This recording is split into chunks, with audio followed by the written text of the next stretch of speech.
It's the kid. Guys, we're back in here again for another football battles, man. And this is a big one. This is a massive one. And I'm ready to take all the heat with this one. This is one that I had to really search into my soul to find out what it was. I was going back and forth, and I just felt, I believe this is the right way to pull this down. So remember, you can buy merch. You can buy the shirts from the merch store, the shop, from the website. So Van Dijk versus Sergio Ramos. Two Titanic defenders. Ramos, one of the most decorated players in the modern game. Van Dijk, many who see him as the successor to Ramos, i.e. being the best and the elite defender right now. So let's just settle this. Who is the best defender based on these battle attribute parameters? So first up, we have tackling. Who is the better tackler? Between these two, because my focus is the art of tackling. Who executes the tackle a lot better than the other one? And from the footage that I have seen, remember, Van Dijk is still on the come up. Ramos has been doing this for a long time, but still.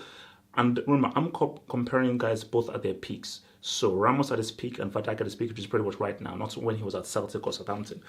So, but as far as the art of tackling goes, I'm going to have to go towards Ramos, because I think, Van Dijk is a decent tackler, but the kinds of tackles I've seen Ramos execute, especially his recovery tackles, have been outstanding. Now, people will say Van Dijk is so good, he doesn't have to tackle. But at the end of the day, tackling is an attribute to being a defender. And when I look at who is best at executing a tackle, i.e. winning the ball without giving away a foul, I'm looking at Ramos over Van Dijk in doing that. I just do not see Van Dijk executing as many winning tackles, last-ditch tackles as a Ramos can. I just think that for Ramos, as far as just really getting in there, stopping his man with that sliding tackle, with that interception, I think Ramos does that brilliantly well, because he goes full tits, full aggression, and wins that ball. So for tackling, got to ride with your boy Sergio Ramos. Positioning, a very, very important aspect to being a defender, really knowing where you are at all times. Now, this is a very close one, because I think that both of these players are excellent in their positioning. I think when Ramos was at his peak, the ease with which he was able to win the ball off players was outstanding. It's almost as if every time the ball went into an attacker, Ramos would just swoop it away from you. But Van Dijk, I think one of his strengths and one of his hallmarks, and the reason why he never has to really make that last-ditch tackle, is because he's always in the right place at the right time, and his positioning of knowing where to be is first to none. It is absolutely outstanding. So I think with regards to positioning themselves, make sure that they're never out of position. I'm going to have to roll with Van Dijk in this one, because I believe that Ramos, sometimes his lack of positioning has made him have to make those last-ditch tackles and has led to him having the red cards.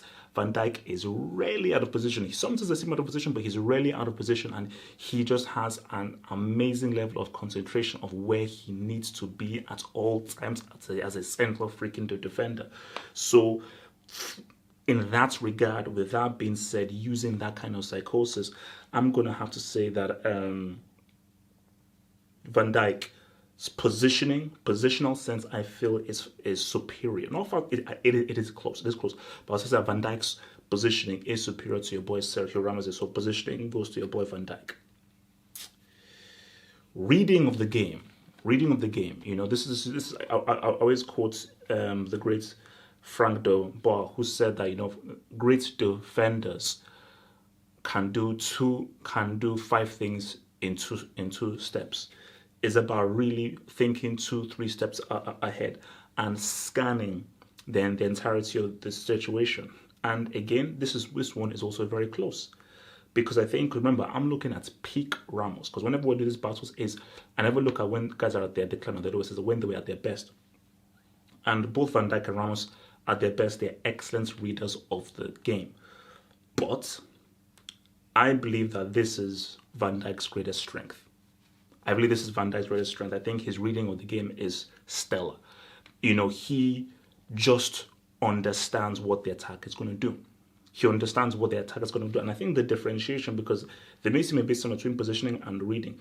Positioning is purely a physical thing. It's obviously a mental thing, but it's probably a physical thing of not being out of position, understanding the offside trap, and just really having an awareness of where you need to be physically on the pitch. Reading is purely mental. It's purely understanding what the opposition attacker is going to do and almost having a clear understanding of the game. But the key thing is being 2-3 steps ahead of the game. And that's why, so for the reading of the thing is being able just to be able to whisk away at attacks without the attacker even knowing.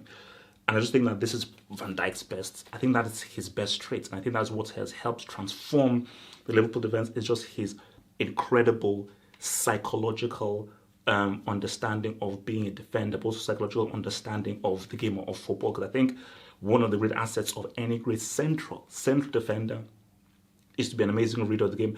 That's what made De Boer amazing. That's what made people like Maldini amazing, was that their reading of the game, the understanding of the game, their ability to see the patterns of play was stellar. So I think for reading, going to have to roll with boy Van Dijk. Aerial, huge. Who is better in the air? Who is a beast in the air? Who is... Because for me, I look at this, obviously you can say attack, but specifically defending. Who is a titan in the air and is a king in the air?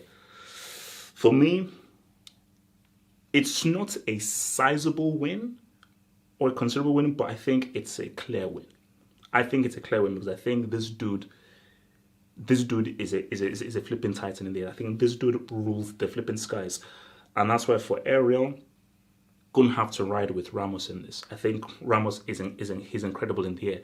I just think that, with regards to defending, he clears the ball beautifully well, has got a great leap on him. I think Van Dijk is pretty good, but not to the same degree as Ramos. I think Ramos's aerial ability, I just think, supersedes that of Van Dijk. And we all know what Ramos can do on the other end of the pitch in the air. I just think like his heading accuracy with regards to both defensive and offensive, I just think it's awesome. I think it's actually one of his strongest points is how good he is in the air. So, and for that point of view, I'm going to say Ariel.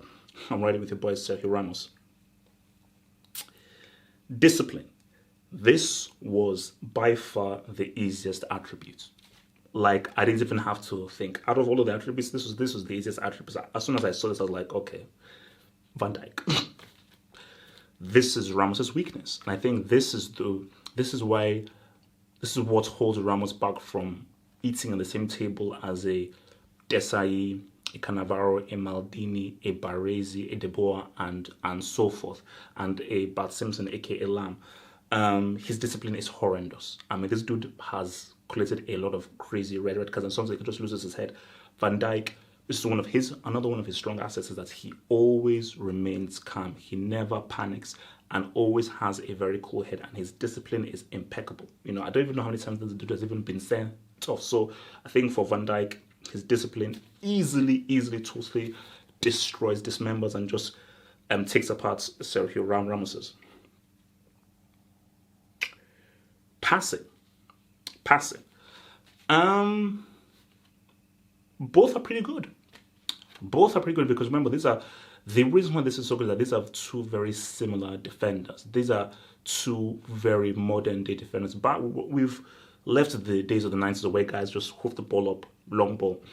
Now the modern defender is required to bring the ball up, and the modern defender is almost like a DM, like an extra midfielder.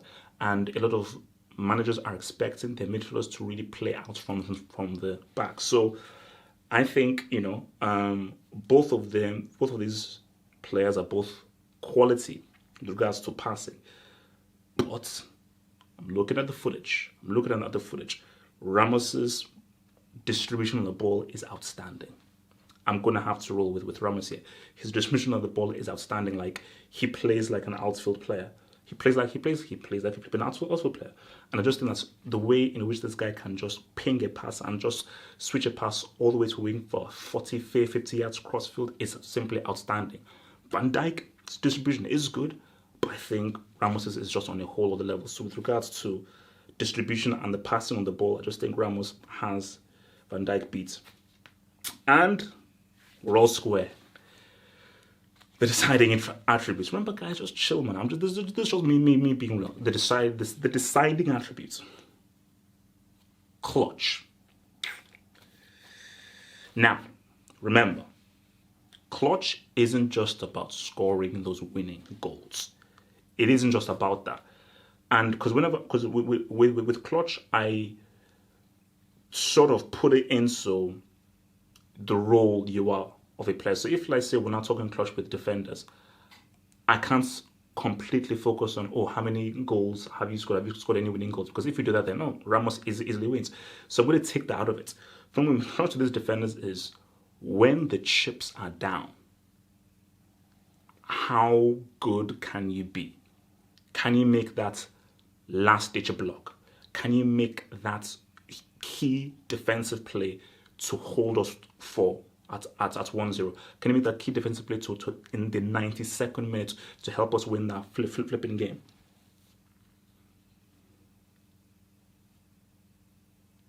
Because I've seen both of these defenders make huge defensive blocks in key moments of games. Key moments of games, what I made them key. In key moments of games where Liverpool have been down, when Liverpool have been winning, but the opposite is coming through, Van Dijk has always been that calming force to make that block. When I was like, oh my gosh, pull it across, Van Dijk is there, he makes the block. I've seen Ramos, that flipping game against Ajax, where this guy is basically defending all 4 positions. It's a tough one, and it's a deciding one. But I had to make an executive decision. This was your boy HH. I had to make an executive decision.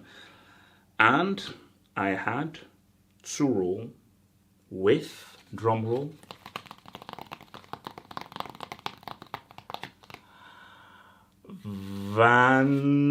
Sergio Ramos. I just think, if the chips are down, and I need someone to stand in firm, I have more faith that Ramos is going to make that game-winning tackle, that's a game-winning block over Van Dijk. Because I just feel that with regards to that personality, that clutch gene, that's the heart of a clutch champion, I'm going to have to roll with Ramos there. So I know guys will hate me for this, but I'm trying to be as objective as I fully can with his attributes here. And again, this is why it's open for people. Comments below. Have a thought about it, Let's have a little back and forth. Let's have a chat. Let's have a chain work. But I'm sticking with Ramos to roll with clutch. So there you go. Ramos wins this 4-3. Remember, guys, if you have any thoughts about it, put it down in the comments below. Any other football battles you're going to see, put it down in the comments below, and then I will put it on the docket. Remember, guys, this is your boy, the analyst, breaking the stuff down. And I know I'm going to get some angry comments from people here, but let's talk about it. I will view the comments, I'll read the comments, and I'll do my best to try and respond to as many comments as possible so we can have a dialogue about this. Because I think the beauty about this football battles is it's open for discussion. It's just for us to really talk, live, breathe, and be true. But there we have it. Sergio Ramos defeats Van Dijk 4-3. That's how it is. That's how I roll. And I'll see you guys next Wednesday for the next installment of Football Battle. See you guys next week.